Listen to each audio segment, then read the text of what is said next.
Okay, and we are live. It's 6:06 p.m. Good evening. Haiti Oropesa with Florida U Judge. I'm sorry that I'm running a couple of minutes late. We had a little bit of some issues here. Um, so I am also waiting for Getulio. He logged on a little early, and I wasn't able to hear him. So I'm going to give him a couple of minutes to log on. I know I want to thank Life Malcolm for joining me today and my other colleague, John McGuire. We're going to be talking about a story that just occurred in our community. Hillsborough County is not where I reside, but the general Tampa Bay area, I catch and follow some of the news. Now I've become very busy, and but I followed this one. It came up on my feed on social media a couple as soon as it happened.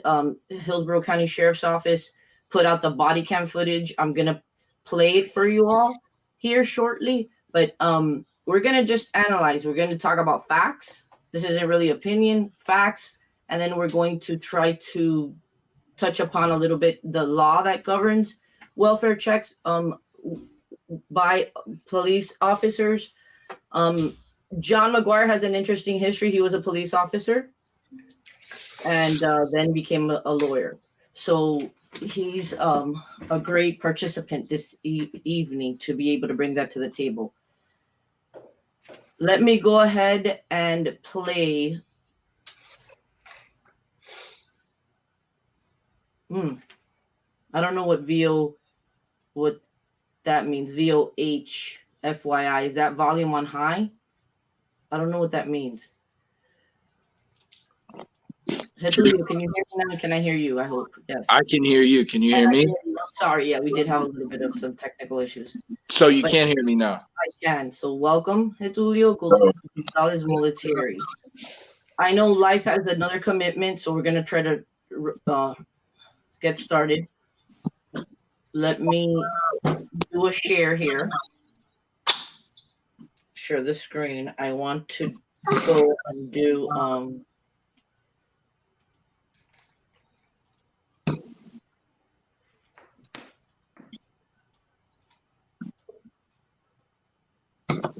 Okay, I'm gonna leave on my phone. I'm gonna log in on my computer, see if it works. Okay. Yeah, I can hear you. I can hear you. So we're fine. So we're gonna take a little. It's about 5 minutes. These are the facts. This is what we're gonna comment on.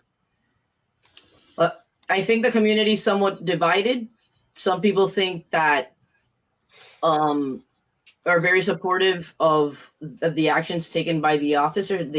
It's been commented that she had no other choice, and some have questions and comments about what they perceive as her possibly having another choice. Gold, Getulio, what's going on? Are you there? Yeah, I'm here. Can you hear me? Very well. Okay, so I'm gonna go ahead and I'm gonna play this so we can watch. Sheriff's Office.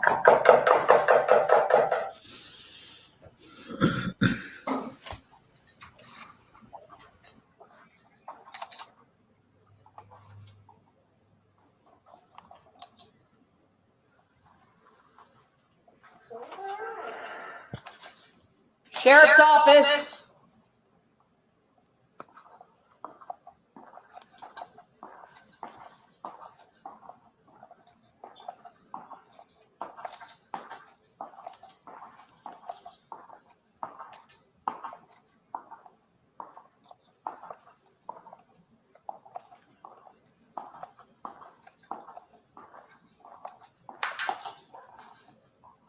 Sheriff's Office.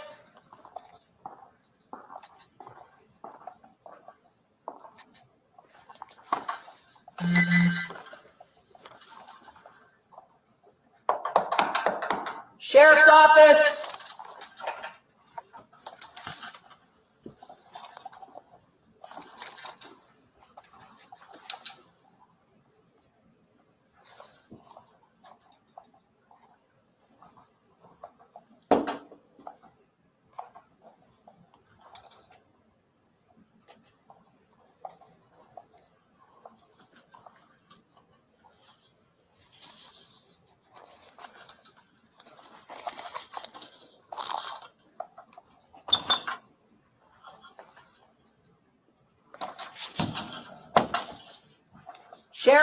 Office.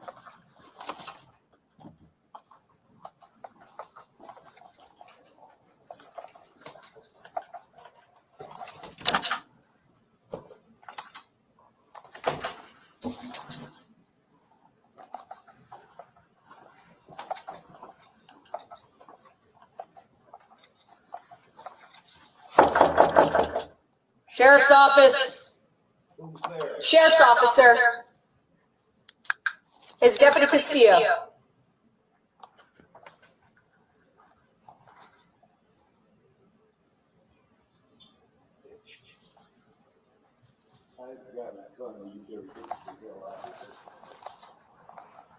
Sir, you okay?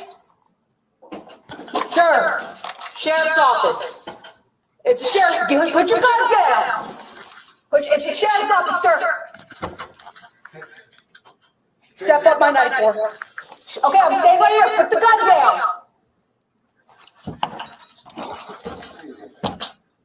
10-4, subject on. Hey, put your gun down. Sir, put your gun down. Sheriff's Office. I'm announcing myself. He's armed with a gun.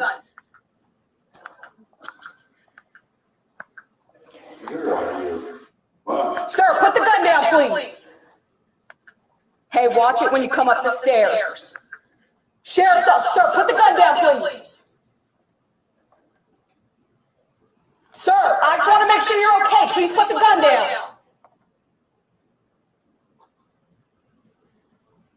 Sir, please put the gun down. Sir. Sir, please put the gun down.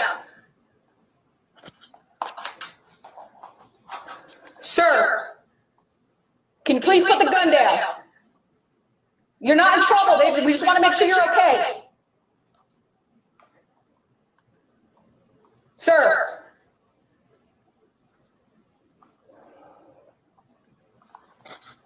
Sir, put the gun down, please. I'll tell you what you do. No. Please put the gun down, sir. Come out in the open and sit down. Sir, put the gun down, please. Sit down or I'll blow you right out of the... Sir, I don't want to do this. Please put the gun down. Sir, put the gun down, please. Hey, step it up. He's on the stairs with the gun.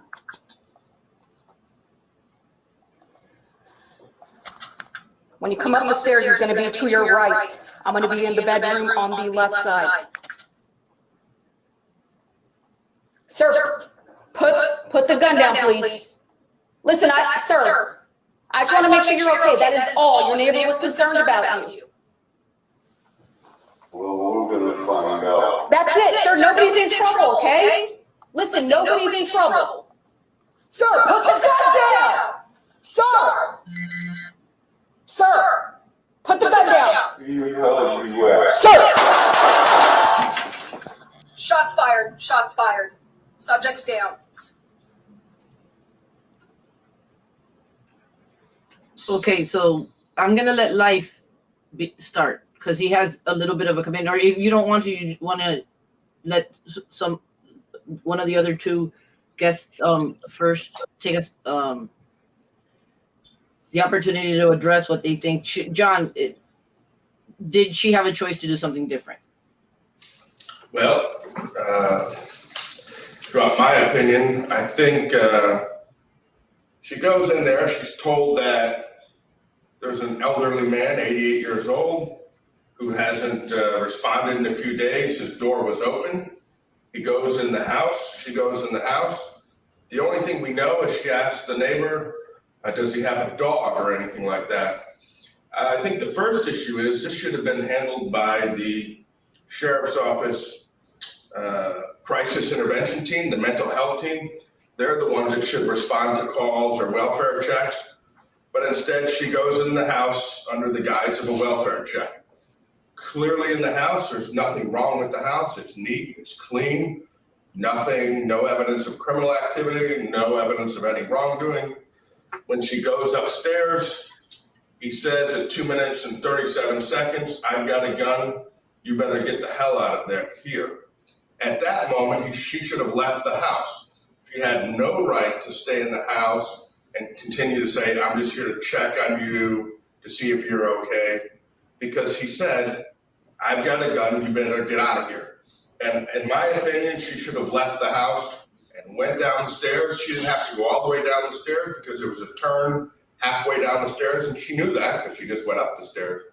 And had she left the house, clearly it was, I think, 2 or 3 minutes before shots were fired. If she would have left the house, then she could have contacted the crisis intervention team, which the Hillsborough County Sheriff's Office has. They got budgeting for psychiatrists and psychologists to work on problems like this. People who are 88 years old, maybe have dementia or mental health issues. They could have surrounded the house, contacted the neighbor or relatives, and resolved the issue. Instead, she sought cover and backed herself into that bedroom. Once she did that, I think if he kept coming at her, she had no choice to shoot him at that point. But it's my opinion, she should have left the house when he told her to leave the house. That's how I feel about it. Let me ask you a question, because I've been talking to various people about this for a couple of days now in preparation for this broadcast. What if she thought that he was being held hostage, or it was a robber, it wasn't him, or he might have a mental issue? Is she supposed to go through all the different scenarios that it could be, or should she just assume, based on the fact that the neighbor said the garage door had been open for 2 days, and another door in the garage that led inside the house? That's all she said. And there's a case that says that in and of itself, the doors being open, that's not something that officers could use as a basis to go in on a welfare check. But let's just suppose someone could say, he's an elderly man. This is weird. I live next door. This is odd. I haven't seen him in 2 days. His door's open. Maybe someone broke in. Maybe he does have an issue mentally or something. Once she goes in there and she hears the voice of a man saying, "Get out, I have a gun," should she just go out, like as you just said, or should she go through all the series of different things that it can be and stay there? In the cases you read, talk about obtaining criminal evidence once they get in the house. None of those say the owner said, "I have a gun, you better get out of here," because I've read those cases. In this situation, when she says, "I have a gun, you better get out of here," you see her bolt backwards. She heard what he said, and so did we. If you play it again, Right. Through the door, she should have left. So she has no reason to investigate to see if he's lying or telling the truth. I mean, if any one of us on the screen now would hear that when we were in somebody's house, what we do, we'd leave the house. Okay, I'm getting out of here before I get shot. But instead, she sort of has a standoff that she feels she has the right to stay there and have a shootout with him.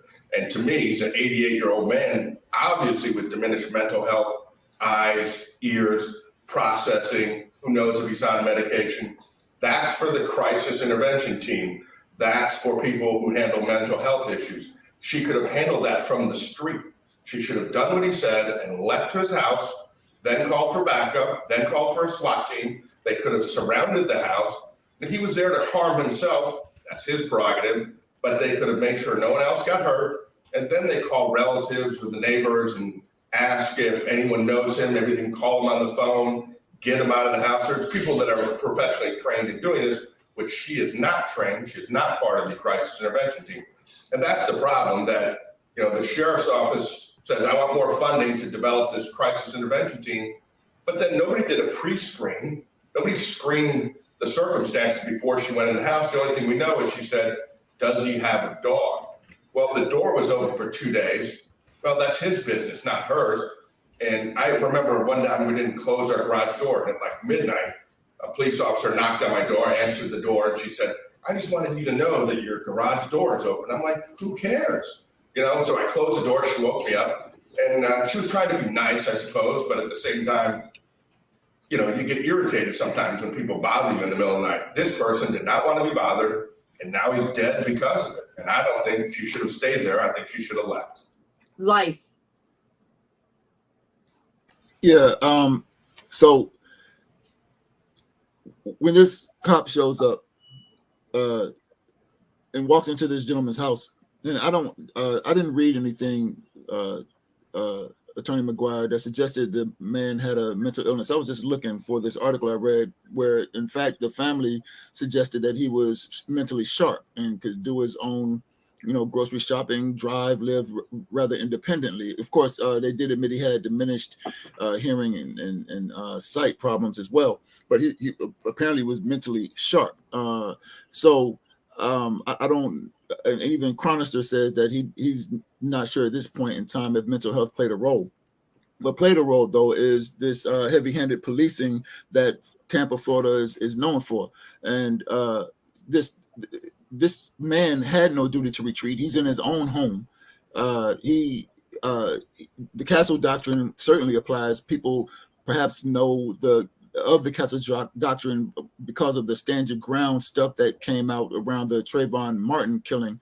But the Castle Doctrine is a long-standing doctrine, well-established, and anybody from the first day beat cop to the chief of police should know that a person in their home, that the house is their castle, and the Castle Doctrine exists. This man had no duty to retreat. In fact, the deputy had the duty to retreat, and just like Attorney McGuire said, she should have left the house based on that warning.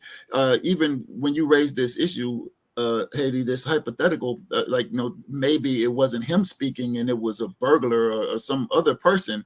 Again, that requires some investigation. That's not take it upon yourself at the point in time that's happening to figure it out with your gun in your hand. You leave the home and you call back up. I mean, they always talk about officer safety and stuff like that. So if officer safety was some kind of primary factor, it seems that she should have retreated to safety, got back up, and maybe SWAT team, crisis intervention, or whoever. But she should have gotten out of the house and done some investigation, possible hostage situation, what have you, but not stay there and engage in some kind of a shootout or potential shootout with someone who she knew was armed probably before she even saw the weapon. So it was brazen, foolish, reckless on that person's part. And I've seen some of the commentary about, she was doing a job. She had no other choice. She had a lot of choices throughout that entire incident. It was like, I think 15 seconds into after she recognized the guy, that before she backed up and went into this defense mode, she had time. There wasn't a split second, see a gun, have to shoot kind of circumstance. She had time to do something different, but she did what perhaps the Hillsborough County Sheriffs trained their soldiers to do. Well, so life. The reason that I made mention of that, because when I watched the video, as soon as he said he had a gun and to leave, she backs up and asks him, "Are you okay?" So she just heard somebody's voice, which would confirm that there's nothing wrong with him, right? They're thinking it's a welfare check. That's what it is. Let's go in and see if he's okay. As soon as he says, "Get out of my house," which he has the right to do, it's his home, and he says, "I have a gun," sort of like a warning. Her response is, "Are you okay?" Well, I would think that he would be okay. Okay, because by everything that I'm hearing and seeing, he seems to be okay.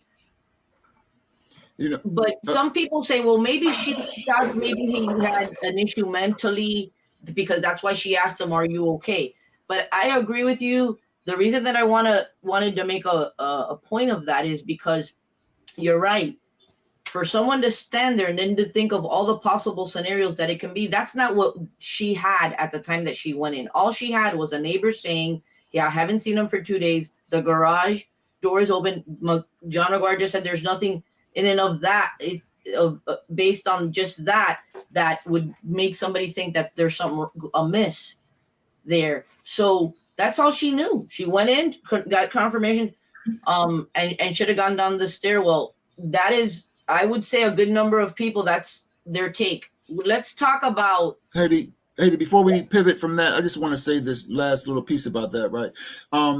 You mentioned the case, I believe it's the first DCA case that says the open doors that do not present the exigent circumstances that allow law enforcement to lawfully enter into someone's house without a warrant. And so the fact that this woman this deputy was in this gentleman's house unlawfully gave this man the lawful right to defend himself using deadly force when faced with deadly force. So in reality, he had the right to shoot her. And if he had done his job, he would still be home, and that woman would be, I think that she was lawfully in with a welfare check, but as soon as that's like the case that I did send all of us prior to this broadcast for us to read. It's that's the first DCA one, life, that you just mentioned, the Taylor v. State. The public, anybody in the community that wishes to study the case law and the law governing these types of issues, it's Aaron Ashley Taylor v. State of Florida. It says that the welfare check should end when the need for it ends. This just came out last year. This case, it's this year, July of this year. So she has a lawful basis to go in, but once she hears him say, "I have a gun, get out," based on this, I believe that standard, I don't see any other need to have remained there. The case that you're talking about that I sent us to read through is a second DCA that governs our area appeal case, and it's a 2016 case. It dealt with other issues, other facts, but the last paragraph says the Treasure Island Police Department had an express policy of entering a home when they observed an open door and the residents failed to answer their hail is constitutionally troubling. There are many reasons that a citizen could leave a door to their home open. An open front door alone is not enough to support a reasonable belief that an exigency exists and cannot justify a warrantless entry into a residence. And then they cite two cases. One holding that an open door on an August night, absent some other reason for concern, could not support a reasonable belief that would justify entry under the exigent circumstances. Another case, an open door on a summer morning is not, in and of itself, a circumstance that could give rise to a reasonable belief that entry is necessary to prevent harm to persons or property. It is simply too common an event to create a concern of harm. See, and that's true, but she had that, but then she has a neighbor also saying it's weird.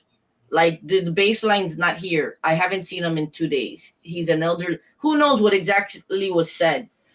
But so I'm gonna say arguably yes. To me, she has the legal basis to go in, but once she hears him say, "Who are you? Who's here?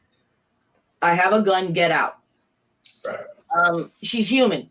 She's human, and that's like a job that I wouldn't be able to do. I was having anxiety when I saw the body cam footage. I was talking to a colleague of mine who's an attorney who said, "Geez, I thought that I was like," she shared this sentiment with me. We thought we were like watching a scary movie and Buffalo Bill's gonna pop out of her room. It's scary. You have to be able to do that type of job.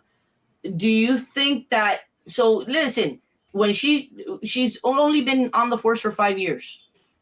The issue that has come up when I've discussed this with my colleagues, with friends, persons that are not practicing law, they ask, was she trained on that? Should she have been trained? Did she know? Is that part of their standard operating procedure that to instill on officers when you go into a home on a welfare check? If you see once the reason for a welfare check ends, meaning you confirm that everyone in the house is okay, or then they ask you to leave, you should leave. That is it. You don't go through all these scenarios. Well, what if this? Well, because life, what you said was correct. Even if there was a hostage situation, even though there's a mental care, she's not gonna stay and then lead to something tragic. She should leave, exit, and then call for backup, wait for backup, get persons that are professional, that have either a SWAT team, whatever, mental health crisis persons to powwow amongst her colleagues to see what should be done to dispel anything that she might think. Okay, Getulio, you've been quiet. I mean, I agree with what John and what Life said, but I also I see your point. whether or not it was standard operating procedure, because ultimately I view the culpability is either on her lack of training or her. If it's standard operating procedure and she failed to leave when the gentleman told her, leave now, I have a gun. So I think that to me is the deciding factor, because I can relate. I don't. She acted as a human being in that scenario. I didn't see any malicious intent in that. However, if what the castle doctrine, I'm a layman, so I don't really understand all these legal terms and whatnot. But if the castle doctrine is a thing, I know that the Fourth Amendment is a thing. I know the Second Amendment is a thing. As soon as that gentleman told her to get out, she should have gotten out. She made a bad judgment call. She was in a position of fight or flight, and she backed herself up into a corner. I don't think anyone thinks that she did it intentionally. I don't think she intentionally. I think she is human. She's relatively new on the force, and I'm not gonna judge her. I think she didn't. I think that's something she's gonna live with for the rest of her life. And we're all human. We do make mistakes. Once we're in a situation where there's a lot of stress, that could happen to any of us. It could. Look, at that moment, she's in the hallway. I know she's nervous. Why? Because when you look at the video, when she's cornered in the room, here's what she tells the backup. This is another point that to me, I know life. You were engaging with someone on my wall, and they said, well, think about that when you call the police. I don't think I would ever call the police in a situation where somebody's breaking in my house. You don't have time. Look how much time it took them to get to her. She kept saying, step it up, step it up. And so, I'd like to get a discount, if anything, because I'm not going to wait for cops to come to my house if there's a threat of that sort. But she was nervous. How do I know? Because when she's telling him, be careful when you go up, he will be on your right. I don't think that may have been correct. He was already by the door talking. So he would have been to their left, not their right. So in the footage, she did say left. Right. So the room, his room would be to their right, coming up the stairwell. But when she's talking to them already, he's there at the door, at her door where she's cornered, which would be to the left. Okay. So she's telling her colleagues, hey, be careful when you go up, he's to your right. Well, not necessarily, because where I'm hearing, he's close to the door, which would be on the left. But so she's nervous. I would be nervous. Okay. He's saying, I have a gun, get out. She took, it appears like she didn't probably, I don't know whether she knew to do that, to go down the stairwell. Maybe she was like, I got to take cover now behind the wall because this man said he's get out. I have a gun. Who knows? But what's happening right now that everybody's so totally excited about? Football. I'm not a big sports enthusiast, but I was having dinner the other day with friends, Mona Judge, Denise Pate. We were talking about this case, and I'm going to be transparent. I was somewhat on the side of the deputy did everything that she could. I was challenged the next time, and I was told, look at the footage again. She could have gone down the stairwell. So I looked at the footage again, did some research, and it's called, we got to be careful not to Monday morning quarterback. What happens when teams have a game? There's mistakes that are made. What do? They study games. They look at footage of football games to see what could have been done better. So this is not, certainly not me, because I make mistakes. I'm an attorney. I'm human. So do doctors. Mistakes can happen. So I don't think she intended to kill him. I'm sure if that would have been me, I'd be beating myself up probably to my last dying day. I would be beating myself up because we're human. It's high intensity. So,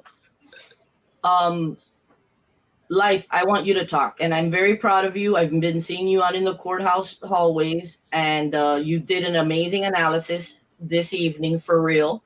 You did. Is there anything else you want to comment about this case? Yeah, I would say just for, and I appreciate you, Tulio, making it clear that maybe the castle doctrine isn't plain to everyone, but it's very commonplace. It just means like a woman or a man's home is their castle. And long before this idea, stand your ground, came about, when there was a duty to retreat in Florida, one did not have a duty to retreat if one was in their own home. So that's the castle doctrine in a brief and short nutshell. But the thing I would say though, Haiti, I'm reluctant and somewhat skeptical of anybody who is willing to make some concession for this cop, or any cop who can kill somebody and chalk it up to a mistake. I mean, I didn't mean to do it, and I'm not here to say whether she was malicious in her actions. I don't. That's not the point. But the point is, this woman, Topper, I think her name is. She made a mistake. She couldn't tell the difference between her gun and her taser. People who shot Amadou Diallo in 1992, they couldn't tell the difference. They made a mistake. They thought the cell phone or wallet, in his case, it was a wallet. They thought the wallet was a gun. They can't tell the difference. They make a mistake. Or I thought the phone was a gun. I mean, all these mistakes. Got the wrong house. Breonna Taylor made a mistake. And so at some point. No, but Breonna Taylor's family, they were compensated. We're not talking about compensation, because nothing is going to ever compensate that family for that. I know that sister being gone. But my point is that they made a mistake. They said they made a mistake, right? They had the wrong house, right? Well, So, but the point is, at some point in time, we have to, in my view, even if it is some kind of mistake, we have to punish them severely enough to make them ever so cautious to not make these kinds of fatal mistakes in the future. I mean, we just can't kind of just chalk it up to mistake, because a lot of us make mistakes, file something in the wrong court, or something, make mistakes, right? But we're talking about fatal mistakes that for sure can never reverse, that has no remedy. And there's something I believe that the public in general must do to hold these people at accountable at a more severe level. I understand your sentiment. Life, you're right, it's a life, and that's a costly mistake, and one that in my profession, when I do make a mistake as a human, it doesn't lead to somebody's death. So I hear what you're saying, that's something. That's why we're here tonight, and that's why I'm talking about this, and that's why I wanted to do the broadcast, so that we can say whether that was her only choice to do that. And it appears that a good number of people don't think so, based on the law. There's not been a determination of whether what she did was justified. The FDLE is investigating that. So we have these broadcasts in order to talk about these things in a virtual town square. Getulio. Yeah, I mean, while I agree that there needs to be a punitive component to it, more importantly, especially if you want to avoid these things, I think the focus needs to be more so on training, right?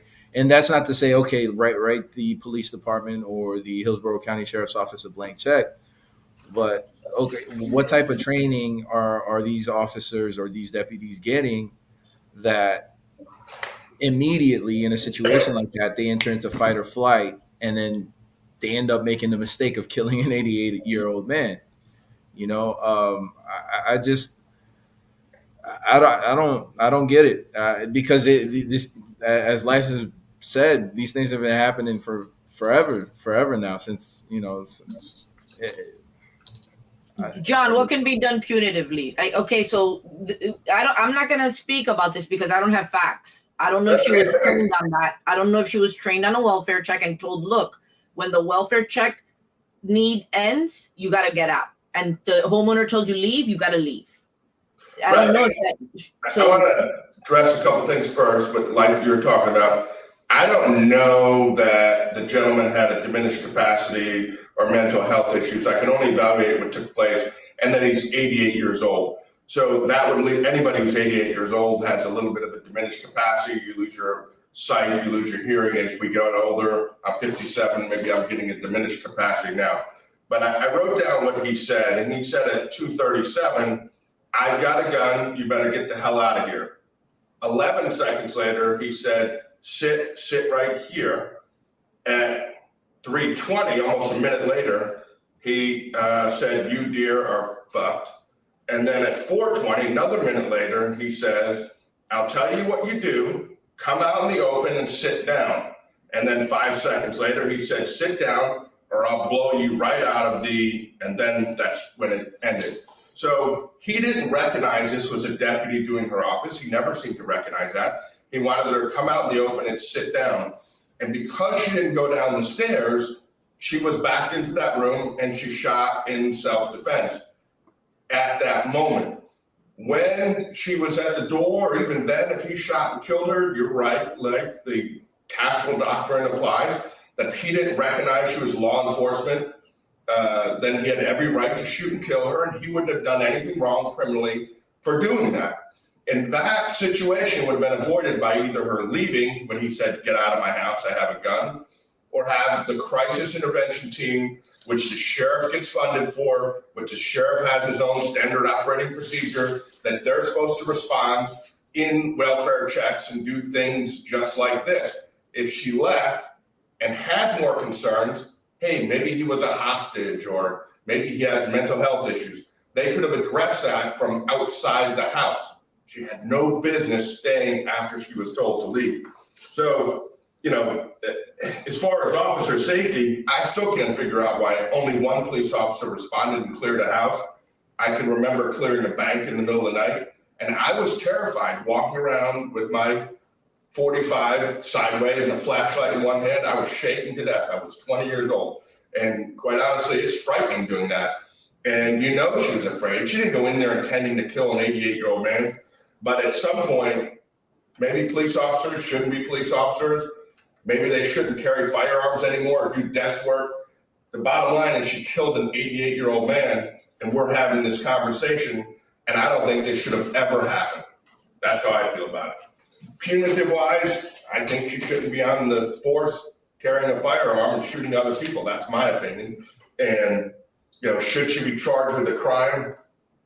I'm of the opinion that let me just finish this point. I'm of the opinion when police officers kill people, oftentimes they should be charged with a crime, which they almost never are, and have confidence in the jury system that she'd be acquitted if she didn't do anything wrong. I have no problem with that. And, here we are. What do you do about it? And people want to talk about pro-law enforcement. Police officers don't want to shoot 88-year-old men who are confused. They don't want to go do welfare checks. That should be done by mental health experts and the crisis intervention team, which really should be held and operated by people in the mental health field, which clearly, I know she was not part of that team, but clearly it's not being done because the police department wants the funding for crisis intervention, but they didn't send anybody else to the scene. John, but maybe he's not confused. Maybe he's questioning whether she's really a police officer. Isn't there a criminal statute here in the state that makes it a crime to impersonate law enforcement? Right, no, and we'll never know. Right? We'll never know. Thought, just because you say that you're a police officer doesn't mean you're a police officer. We'll never know, but and like you said, you shoot first. He didn't shoot her. He didn't call 911 himself.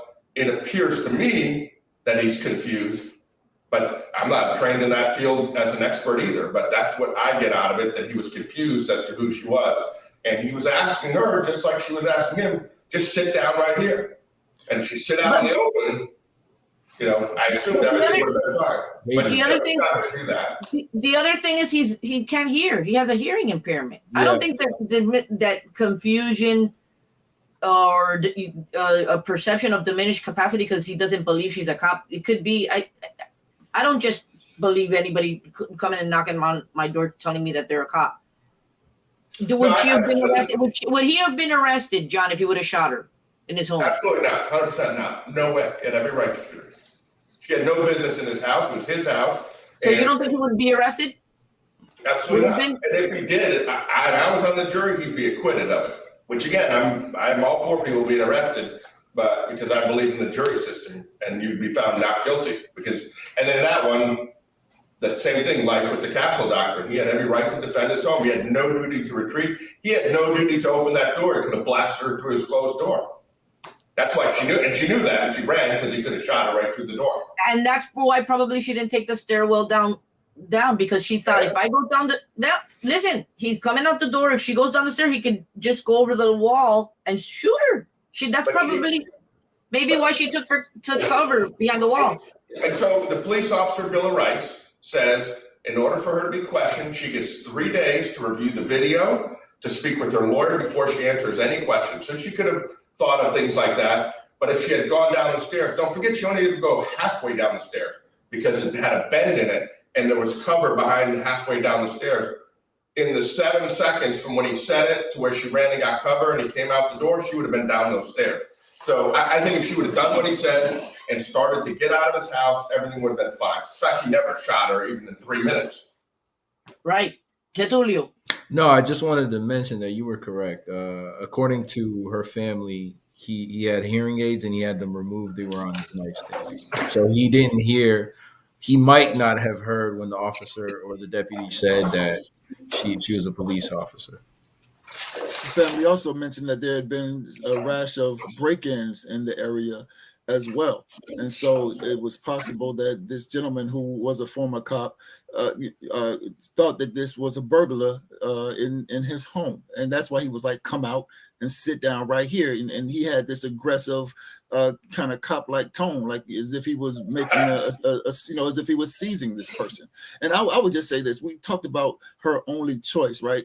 If it was her only choice, if she only had one choice, whatever the choice came from her training. If that's the only, if her training only puts a hammer in her tool bag, everything is a nail. And so if she only had one choice, it comes from this institution that masquerades as, somebody coming around to do a welfare check. They don't have welfare check tools. Guns don't really help people stay healthy. When you shoot. Right. But let me just point this out. The real problem that we're talking about these cases is if she found a crime or evidence and she wasn't supposed to be there, then the evidence gets suppressed. She's still the hero because she solved the crime or got drugs off the street. Nobody thinks about the 88-year-old man getting killed when these judges write these opinions about the fact that, what about his safety? And instead, it's more like, can they find evidence of a crime under the guise of a welfare check? Just like the DUI garbage we see where they say, oh, I saw someone in the car sleeping in a parking lot, so I checked and they had been drinking and their keys were in their purse, so I charged her with DUI. I mean, it was under the guise of a welfare check, but that's not really what they're trying to do. They're trying to arrest somebody for criminal activity. Life, is there anything to say about why don't we cultivate more the communities to look out for each other and instead of calling the police?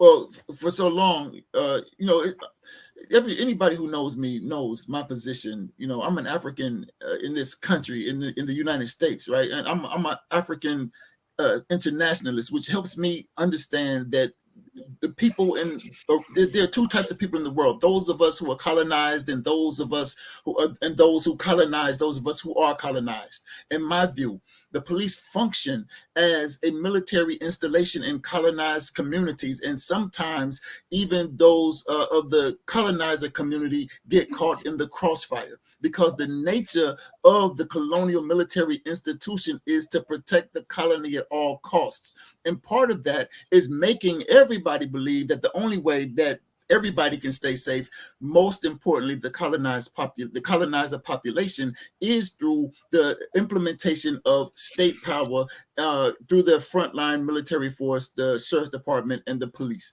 That's why all the time you see the most brutal terror, the most violent and vicious acts to maintain the status quo.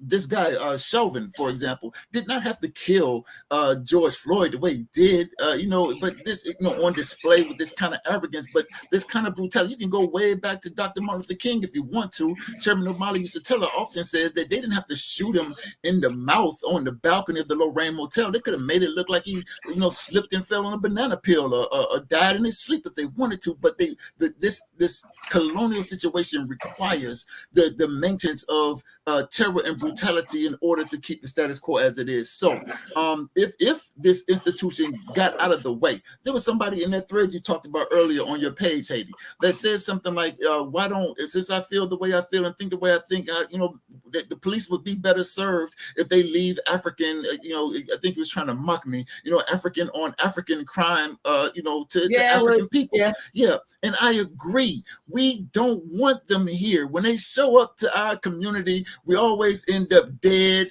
in handcuffs, or in losing money or something like that. Reality is, though, a lot of us believe that we need the police as if we can't do for ourselves what other communities do for themselves and protect each other. And that's the largest impediment that we have, in communities, that the colonizer population has made it clear to a lot of people that they intend to stay in power by the most brutal types of force. And people think we need that. They think brute force, guns, and what have you equals safety. And we got to confront it's sad that. too. One of the articles said that there's an individual down the street that every now and again, this individual who died, his family would Ronald Eric, that's his name. I think I'm pronouncing his last name right. His family, they put out a statement that was published by the Tampa Bay Times, but they had someone every now and again go and check to see how he was doing. So see if that, maybe if somebody would have called the neighbors, I question, she didn't have the contact information for the family. They certainly, maybe this wouldn't have happened had they've been contacted first before the law enforcement. So anyways, we have it's 6:53. We've been going for almost an hour, 7 minutes shy of an hour. If whoever's watching, following, and wants to call in and weigh in, 813-221-9700 is the call-in number. Or if you want to make a comment on the comment section, whoever wants to say any last words prior to us concluding tonight's broadcast. No. My last comments would be, I would predict that the sheriff's office doesn't press charges against one of their own, that the state attorney in Hillsborough County doesn't file any charges, and FDLE can have the recommendation, do an independent investigation. There are internal issues. They'll have a separate internal affairs investigation once the criminal one's done and completed. And she could have had problems in which she didn't pre-screen the call, make sure she understood the gravity of the circumstances. She's asking, does he have any dogs? She should be asking, does he have any guns? Looking to see if he has a concealed permit. Those are important questions before she went in. She should have went in with backup, not sitting there waiting without backup. So she could have made mistakes that didn't follow standard operating procedures or SOP manual. Instead, it seems to me she just went and rifled through the house like she was free to do whatever she wanted. And finally, my personal opinion, once a police officer shot and killed somebody, I don't think they should be on the street anymore. There's plenty of desk jobs and supervisory jobs, even if they didn't commit a crime. I think once is enough. I know a police officer who's shot and killed more than one unarmed person, let alone killed several people. And I think that's just unacceptable, even if they're not charged with a crime. Life, anything else you want to add before we sign off? Yeah, I agree with everything John just said, and I would say more than that. I would hope that, to your question about the community, people recognize that police are not social workers, that they have a critical role to play in this society, and that role ain't social work. So stop calling the police to, check on your loved one who's struggling with some kind of mental illness or, some kind of domestic situation. There are other people in place for that, and hopefully some of those people will become community people that we can count on, and call on in circumstances of crisis. And Getulio. Yeah, I mean, I agree with both these gentlemen. To expand further on that, I actually was in a situation where I used to live in Palmetto. A black man, roughly in his 50s, he was drunk. He was knocking on the door, and I called 911, and I told the operator, send everybody except for the police department. I mean, send the fire trucks and the ambulances. So to me, this is just one more example of, we need alternative response. If we don't have, as I understand it, Hillsborough County Sheriff's Office does have an alternative response. They do have mental health crisis. We need to bolster that. We need to bolster that with the TPD as well. And the training for the police officers, the standard operating procedure needs to be more stringent. If the officer Castillo, if she didn't follow standard operating procedure, it's on her. If she did, then it needs to be a lot more stringent, and training needs to be.